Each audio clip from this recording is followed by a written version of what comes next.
Everywhere you look, sex is selling something. TikTok dances, Instagram reels, even ads that have nothing to do with it. And behind it all is one of the biggest unspoken addictions of our time, porn. Most guys won't talk about it, but it's everywhere. Free, endless, available in seconds. And that's the trap. You think it's harmless, just entertainment, something everyone does? But porn isn't just a guilty pleasure anymore. It's rewired an entire generation. Think about it. Our parents might have seen a magazine hidden under a bed. Now kids with smartphones can scroll through more sexual images in an afternoon than entire generations saw in a lifetime. And the brain wasn't built for that. Every click is a shot of dopamine. At first it feels exciting, but over time the same videos don't hit the same. So you go further, more extreme, more shocking, until one day normal intimacy feels boring. And this is what's happening everywhere. Young men are experiencing erectile dysfunction in their 20s, something that used to only affect older men. Relationships are falling apart because screens have replaced connection. What should be a natural, beautiful part of life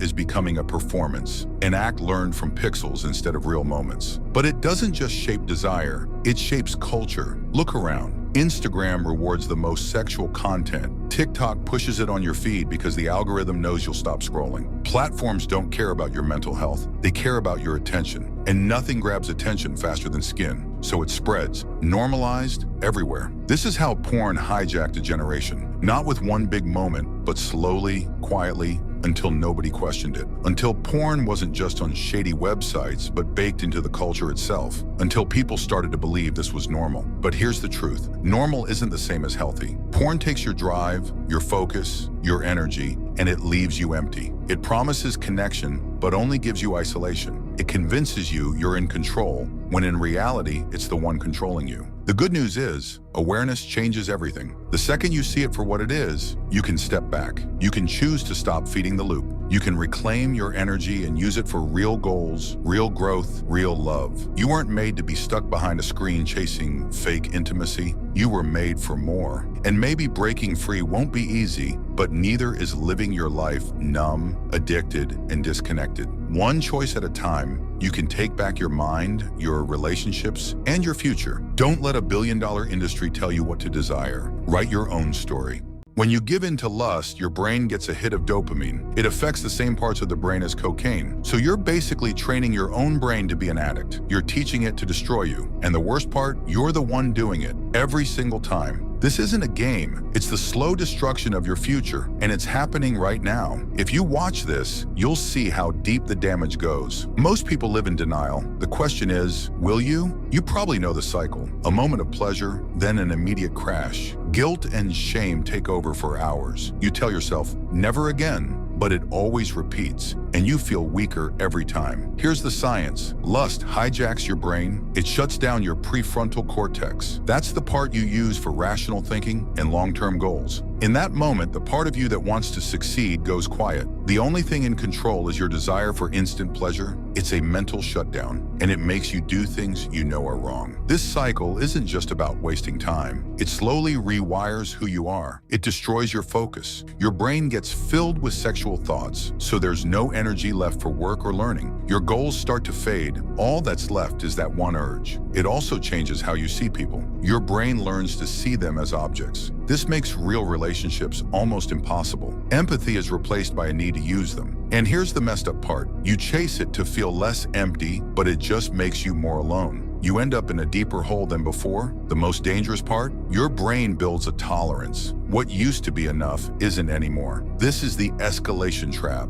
It pushes you to do more extreme things just to feel that same pleasure. It's a downward spiral. It also messes with your morals and leaves you feeling completely empty inside. And no amount of pleasure can fix that feeling. You think you're just watching a video, but what you're really doing is rewiring your brain to crave something that will never satisfy you. Here's what's actually happening. Your brain doesn't know the difference between pixels and real connection. It just knows it got a hit, so it craves another one, bigger, faster, more extreme. That's not weakness. That's how addiction works. And lust, it's one of the most powerful because it hijacks the deepest wiring you have. But here's the part no one talks about. Every time you feed it, you're not just losing time. You're losing the ability to feel real intimacy. You're teaching yourself that people are objects, that love is performance, that connection is consumption. And one day, when you're with someone you actually care about, you'll realize you don't know how to be present because your brain has been trained to chase a fantasy instead of building something real.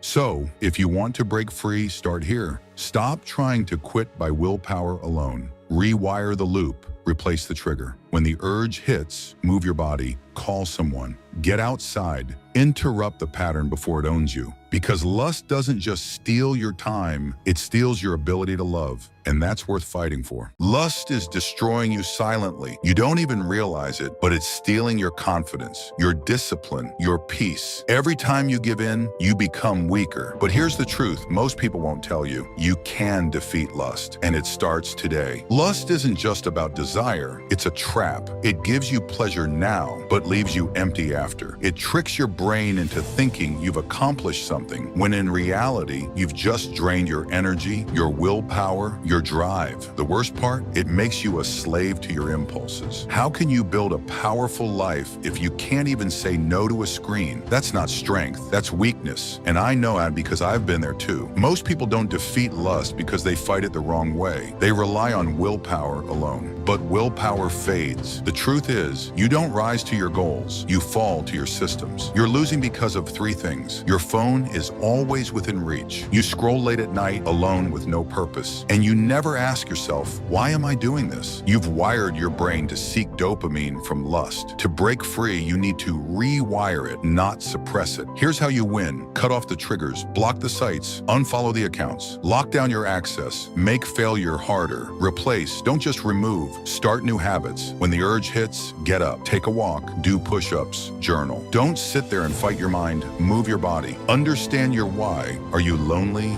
bored, numb? Lust is often a mask for pain. Deal with the root, not just the symptom. Now imagine waking up with control, focused, strong. No more hiding, no more guilt, just clarity. When you defeat lust, your energy returns. Your confidence rises. You stop being led by your impulses and start leading your life. You're not weak, you're just untrained. Start today. Defeat lust. Take back your power. Because the real battle isn't out there, it's in your mind. And the good news is, you can win it. Corn has hijacked your brain. You might not admit it out loud, but you feel it. The constant urges, the late-night relapses, the way even a normal conversation or a stranger's picture can trigger thoughts you don't want. That's not you. That's a rewired brain begging for dopamine. The sad truth is, corn trains your mind to crave endless stimulation while killing your focus, your energy, and even your confidence around real people. You think you're choosing it, but really it's choosing for you. But listen, if your brain can be sexualized, it can be desexualized too. And here's how. Step 1. Clean your inputs. Cut out the content that feeds lust. Block, unfollow, delete. It doesn't matter. Your brain can't heal if you keep feeding it poison. Step 2. Retrain your focus. Just 5 minutes a day. Sit in silence. Breathe and bring your mind back when it wanders. This rebuilds self-control. Step 3. Anchor your goals. Write down one thing you want more than that cheap hit: your strength, your freedom, your future. Look at it when temptation hits. Do this and you'll feel the fog lifting. The urges will lose power, and for the first time in a long time, you'll feel in control of your own mind again. Let's be honest about masturbation. They tell you it's normal, that it's a harmless habit, but they don't tell you about the other side, do they? The feeling of being drained, having zero motivation, and struggling to even look people in the eye. You feel trapped by a cycle you can't seem to break. The truth is, this habit is silently sabotaging your potential. But the solution isn't about fighting yourself with willpower. It's about understanding the game and changing the rules. So, why does this habit have such a powerful grip on you? It comes down to a chemical in your brain called dopamine. Every time you do it, your brain gets a huge instant hit of this feel-good chemical. Your brain doesn't judge the source, it just learns to crave the reward. This creates a dangerous loop.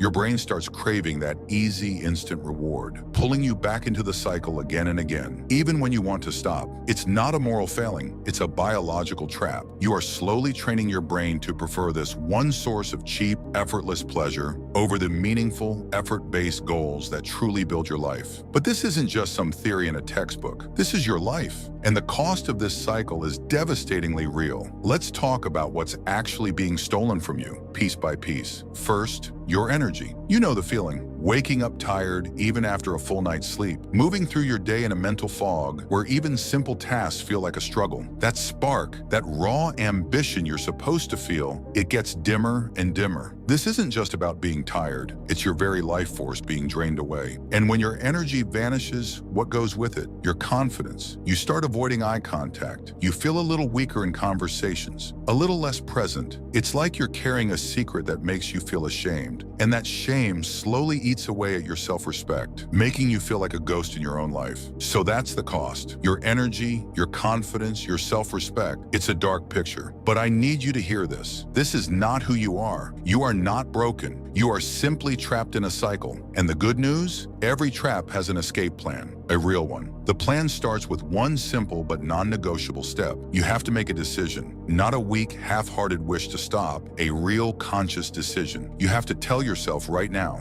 I am choosing to reclaim my energy and my focus. This habit no longer serves the man I want to become. This is the moment you stop being a passenger and get in the driver's seat of your own life. Step 2, you have to become a detective of your own mind. This habit doesn't just appear out of nowhere, it's triggered. Your mission is to find those triggers. Is it boredom, stress, the moment you get into bed with your phone? For the next few days, just observe. Identify the specific situations, feelings, or times of day that lead you down that path. You cannot fight an enemy you do not understand. Step 3, replace cheap pleasure with earned satisfaction. Your brain still needs that dopamine reward, so you have to give it a better, healthier source. This is where you create a new plan. When you feel a trigger, instead of giving in, you will immediately do something else. Go for a run. Do 20 push-ups, read one chapter of a book, work on a project for 10 minutes. You are literally rewiring your brain to get its satisfaction, not from a fleeting, empty habit, but from the pride of building a better version of yourself. This journey won't always be easy. There will be days you feel the pull of the old habit. But every time you choose the new plan, every time you choose effort over ease, you are casting a vote for your future self. The man who is full of energy, the man who looks people in the eye with confidence, the man who respects himself.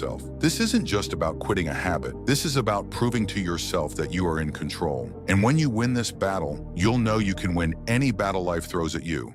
What if the one thing you're told to suppress is actually your greatest superpower? For years, society has called lust a weakness, a distraction, but that's a lie, designed to keep you consuming and keep you weak. Biologically, lust is raw, creative energy, a powerful dopamine surge that fuels intense drive. The problem isn't this energy. The problem is, no one ever taught you how to channel it. This video gives you that method. Inspired by Napoleon Hill's research on the world's most successful people, you will learn how to take this raw desire and transform it from a distraction into an unstoppable drive. It's time to stop fighting your rocket fuel and start using it to achieve your goals. So, how do you do it? How do you turn this raw energy into unstoppable fuel? The first and most important step is to change your mindset. This isn't about suppression or fighting your desires. That is a battle you will eventually lose. Instead, this is about conscious redirection. It's the art of channeling that powerful energy away from temporary release and toward a permanent, meaningful goal. As Napoleon Hill discovered, the most successful people in history were often highly passionate individuals. They didn't let that energy control them. They learned to redirect it, redirecting it into their work, their creativity, and their ambitions. Think of it this way: the same fire that can fuel the bedroom can fuel the boardroom. When you master this, the benefits are life-changing. A massive increase in daily energy and motivation, improved mental clarity, and a huge boost in your creativity and problem-solving skills. You stop being a slave to your impulses and start becoming the master of your life force. Here is the first practical method to begin this process. It's called the target method. Step 1. Recognize the energy. The next time you feel that intense wave of desire, don't fight it or feel guilty. Simply recognize the energy flowing through your body. Step 2. Identify your target. Immediately identify your most important creative goal. What is the one thing you are trying to build? Your business? Your physique? A new skill? Have this target clearly defined beforehand. Step 3. Visualize the victory. Now, channel that intense energy into a vivid visualization of you achieving that goal. Use all your senses to feel the success and see the result. Step 4. Take immediate action. While that energy is still high, take immediate action on your goal. Write one line of code, do one set of push-ups, send one email. Use the momentum to move one step closer to your target. This single practice, done consistently, begins to rewire your brain. You're teaching it a new pathway for its most powerful energy, away from distraction and towards your victory. But what if the desire is too strong? What if you need more discipline to make redirection a habit?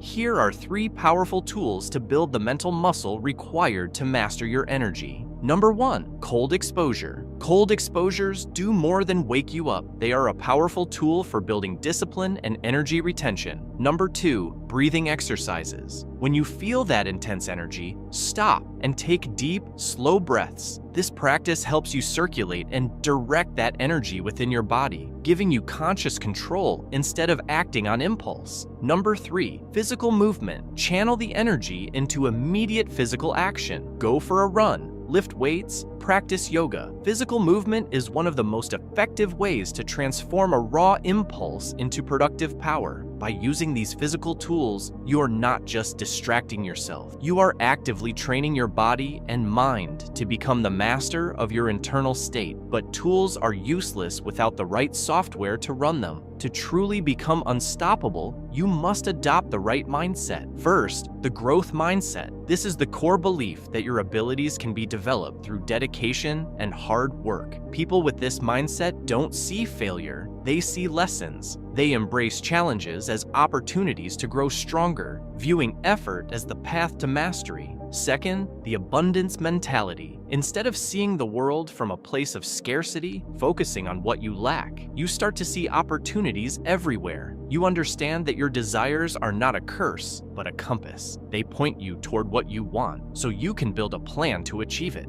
This shift in mindset is the foundation. It transforms you from someone who is controlled by their desires into someone who is guided by them. So, the path to becoming unstoppable is clear. You recognize the power of your desire. You learn to redirect it with practical tools, and you build the mindset of a champion to sustain your journey. The ultimate goal isn't to eliminate desire, but to become its master, to have your energy serve your highest purpose, rather than controlling you. Remember, the same force that creates life can create the life you want. The same passion that seeks pleasure can produce your purpose. Your desires are not your enemy. They are your rocket fuel. You now have the choice. Will you be controlled by them, or will you master them to become truly unstoppable? The choice is yours. Have you ever felt like lust has taken over your mind? You tell yourself you will stop, but the moment your phone lights up, a thought, an image, or a memory pulls you back in. It feels like your own brain is working against you. But what if I told you that monks, the same people who live in complete self-control, use a simple daily routine to completely rewire this? A routine that does not depend on willpower, but on awareness, structure, and discipline. This is not about repressing desire or living in guilt. It is about understanding how your mind works and using monk-like habits to take back control. Let us go through the exact 5-step monk routine that destroys lust and rewires your mind for focus, energy, and peace. But before that, you have to understand why lust hijacks your mind. Lust is not just about physical desire, it is a mental habit built through repetition. Every time you feed it with stimulation, your brain gets a small hit of dopamine. That chemical reward teaches your brain, this feels good, do it again. The problem is that in today's world, we are surrounded by triggers. Every swipe, scroll, or ad is designed to hijack your attention. You are not weak. You are simply living in an environment that constantly feeds the craving. Monks understood this thousands of years ago. They saw lust not as something evil, but as energy that can be redirected. When controlled, that same energy becomes focus, creativity, and spiritual power. So instead of fighting lust with guilt or shame, they train the mind to master it. And they did it through a daily routine that strengthens awareness and weakens the urge over time. Now let's break down this ancient monk routine step by step and see how you can apply it in your own life. Step 1. Sense restraint when environment design. It simply means protecting your mind by controlling what your senses take in. Think about it. Every image, sound, or message you expose yourself to plants a seed in your mind. When you constantly feed your senses with stimulation, social media, short videos, suggestive images, you are watering the seeds of lust without even realizing it. Monks understand this deeply. That is why they guard what they see, what they hear, and what they think about. They call it guarding the doors of the senses. You might not live in a monastery, but you can still practice this. Start by identifying your daily triggers. Maybe it is scrolling late at night, certain apps, or certain types of content. You do not need to live like a hermit. Just design your environment to reduce unnecessary temptation. Unfollow accounts that feed your urges. Keep your phone out of reach when you work or before bed. Even something as simple as turning your screen to grayscale can lower the stimulation your brain receives. When you protect your senses, your mind slowly begins to calm down, and the urges that once felt impossible to control start to lose their power. This is the foundation of self-mastery, not suppression, but smart design. Once you control your inputs, you begin to control your mind. Step 2. Body awareness meditation. This is one of the most powerful tools monks use to transform desire into clarity. When lust arises, most people try to fight it or distract themselves. But monks do the opposite. They sit still and watch it. They understand that every urge is temporary, just like a wave that rises and falls. Here's how you can practice it. Sit in a quiet place, close your eyes, focus on your breath as it moves in and out. Now, when an urge or a thought appears, do not judge it. Simply say to yourself, I see this craving. It is here. It will pass. You are training your mind to become the observer, not the prisoner of emotion. Science actually backs this up.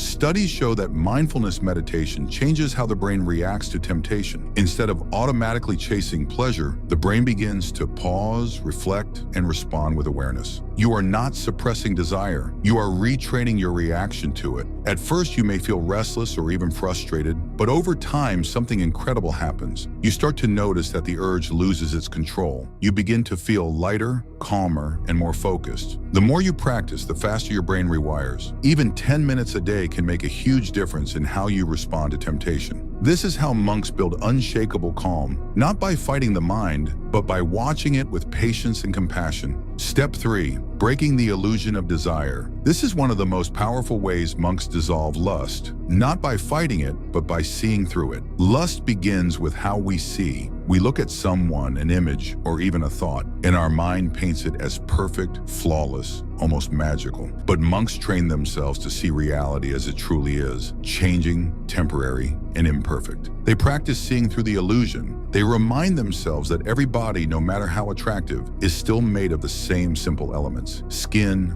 bones, and breath. They reflect on how everything we find beautiful is constantly changing. Nothing stays the same. This practice is not about negativity. It is about clarity. When you see things as they really are, the spell of desire starts to fade. Here is how you can try it. Once a day, sit quietly and reflect on your own body. Notice how your breath moves, how sensations change, how life itself is in constant motion. Then remind yourself that everyone else's body is just like yours, human, fragile, and always changing. Over time, this simple reflection rewires how your mind perceives attraction. You stop being controlled by surface beauty and start seeing deeper, the shared humanity in everyone. And that shift from illusion to truth is what monks call real freedom. Step 4. Replacement practice. Skillful attention. This is where monks turn awareness into action. When a wave of lust appears, the untrained mind either fights it or follows it, but a trained mind redirects it.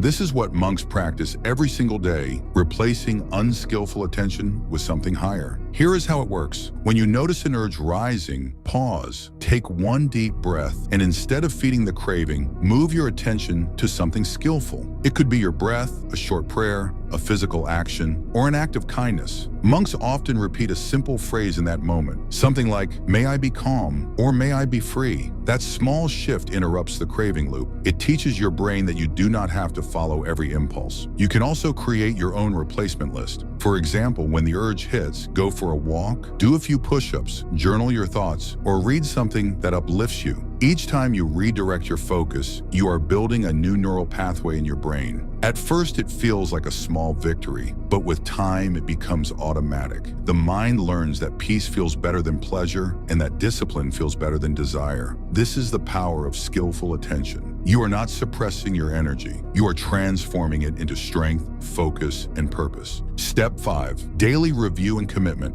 This is how monks make their progress permanent. At the end of each day, they quietly reflect on how they lived. They ask simple but powerful questions. How did I use my senses today? When did lust appear? And how did I respond? Where did I show awareness? And where did I lose it? You can do the same. Before you sleep, take 2 minutes to review your day. Write a short note in a journal or speak it out loud to yourself. I noticed this triggered today. I paused, I breathed, and I moved on. This daily reflection trains your mind to notice patterns. You start to see what triggers you, what strengthens you, and what helps you stay free. Each reflection reinforces your new habits and rewires your brain a little more. If you miss a day, do not feel guilty. The goal is not perfection. The goal is consistency. Even 5 honest minutes of reflection each night can reshape your mindset over time. Commit to this review for at least 21 days. Watch how your awareness sharpens and your self-control grows stronger. This is how monks live every day, not chasing perfection, but practicing presence. Now you might wonder, how does all this actually rewire your brain? The answer is simple. Your brain changes based on what you repeat.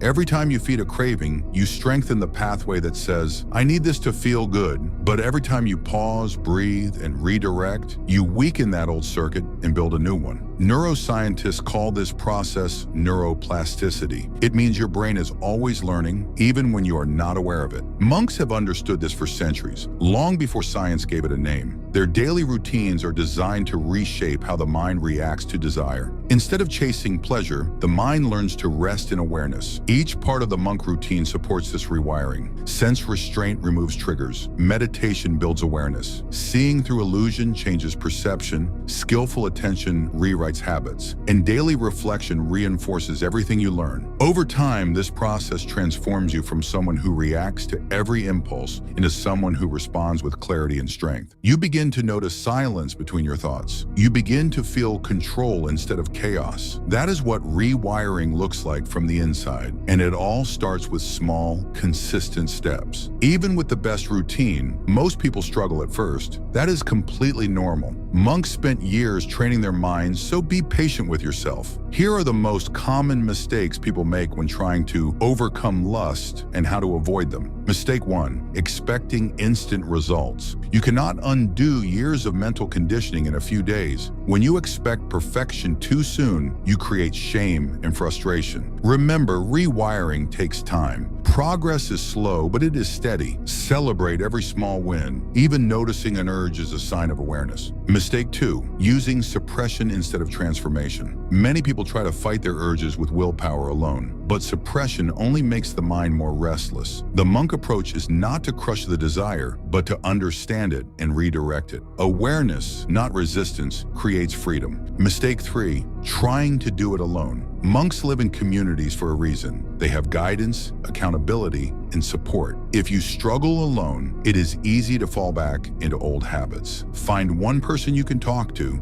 or join an online community that shares your goal of self-mastery. Mistake 4, judging yourself too harshly. You will stumble, everyone does, but guilt is not discipline. Kindness and consistency will take you further than shame ever will. Each time you fall, return to the practice. Each time you fail, start again with awareness. That is what true mastery looks like. Not perfection, but persistence. Now that you know the full monk routine, it is time to turn it into a personal challenge. For the next 21 days, follow these 5 steps every single day. Guard your senses, practice awareness, see through illusion, redirect your attention, and review your day. You do not need to be perfect. You just need to be consistent. Each time you follow the routine, your brain rewires a little more. Each time you observe rather than react, your control grows stronger. Keep a small notebook or use your phone to track your progress. Every night, write one sentence about your day. It can be as simple as, I stayed aware, or I caught the urge and breathed through it. These small reflections become proof of your transformation. If you stay with this for 3 weeks, you will notice real change. Your mind will feel clearer, your focus sharper, and your energy steadier. You will start to realize that freedom is not about fighting desire, but mastering it. This is your challenge. 21 days of awareness and discipline. Give it everything you have. The results will speak for themselves. Let us take a moment to remember what we learned. The monk routine has 5 simple but powerful steps. First, guard your senses. Second, practice body awareness. Third, break the illusion of desire. Fourth, redirect your attention toward what is skillful. And fifth, review your day with honesty and calm. This is not about being perfect or becoming emotionless. It is about gaining control over your own mind. The more you live with awareness, the less power lust has over you. Remember, monks are not born disciplined. They become disciplined through practice, and so can you. If you want to understand the psychology behind lust on a deeper level, watch the video on screen, The 7 Levels of Lust Addiction, and let us continue this journey of mastery together. You tell yourself tomorrow you'll stop. Tomorrow you'll finally close the tabs and break the cycle, but tomorrow never comes. And before you know it, you're staring at a screen at 2 in the morning, wondering how you got here again. Here's the truth. Your brain isn't broken. It's just trapped. Trapped in a dopamine loop so strong it feels impossible to escape. But 30 days could completely rewire how your brain works. Let me show you what actually happens. Days 1 through 3 start simple. Day 1 feels like freedom. Day 2, still good. Then day 3 hits. Your brain realizes something's missing. That easy dopamine hit is gone, so it panics. It sends urges, irritability, anxiety. This is withdrawal, and most people break here. Week 1 is the hardest week. You feel restless, foggy, frustrated. But here's what's happening. Your dopamine receptors are healing. Your brain is recalibrating. Week 2 is when the fog lifts. Your mind feels clear. You can focus without checking your phone every 5 minutes. Your prefrontal cortex, the part that controls self-control, is coming back online. Week 3 is where the magic happens. Around day 21, your brain hits a turning point. You wake up with energy. Your confidence returns. You feel present again. People notice, but this is when many relapse. They feel good and think they're cured. Stay sharp. By week 4, you're not the same person. Your brain has reset. Everything feels rewarding again. Music, goals, real connection. 30 days won't fix everything, but it will show you what's possible, and that's where everything changes. I was about to fail college, trapped in a cycle of lust I was too ashamed to talk about. Every night was a battle between textbooks and temptation, and I was losing. This war with my own brain was draining my energy until I hit rock bottom. What I discovered was a 21-day action plan that not only helped me beat lust, but built unbreakable discipline. In this video, I'm sharing that exact plan. To beat it, you have to understand it. I was stuck in a dopamine loop. The modern internet hijacks our brain's reward system with an unnatural surge of dopamine. This overpowers the rational part of your brain responsible for long-term goals. My brain chose instant gratification over my future every time, leaving me exhausted, anxious, and filled with shame. My breaking point came after bombing a midterm I'd promised myself I would ace. That failure was a reflection of all the broken promises to myself. That night, instead of escaping, I decided to change. I started researching and came across the idea of a 21-day challenge. It's not magic, but it provides a clear, focused sprint to rewire your brain. The plan is divided into 3 weeks. The goal isn't just to stop a behavior, but to build new, stronger neural pathways. Week 1, the detox. The first week is a hard reset. First, eliminate your triggers. I used aggressive website blockers and forced myself to study in public places, like the library. Second, redirect your energy.